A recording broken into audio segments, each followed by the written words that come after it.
So good morning, I'm Mark Beauchamp, Sales Manager for San Joaquin Valley, California, and been working with HM.CLAUSE now for close to 20 years.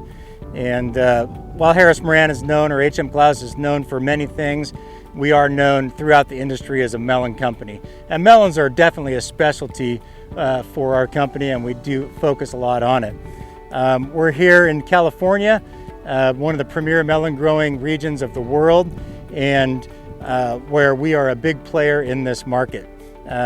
This year in particular has been a phenomenal year for melon production, unlike any that I've ever seen. Quality, yields, and fortunately for growers, prices have been exceptional this year. We're focusing on a lot of products as we go through the product lineup and through the industry. Key products for us are honeydew, obviously, and cantaloupe.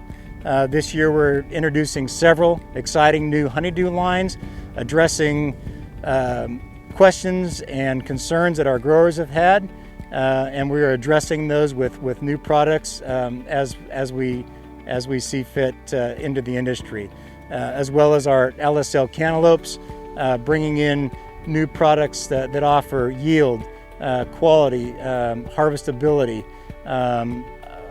Moving on to ESLs, another subcategory that we're very strong in, and bringing in products that will not only work with our customers, but will end up getting to the consumer and offering consumers a product that will excite them and bring them back into buying melons. So very excited about our melon lineup this year, the new products we got coming, and I welcome you all to take a look into our product line and get in touch with us with any questions.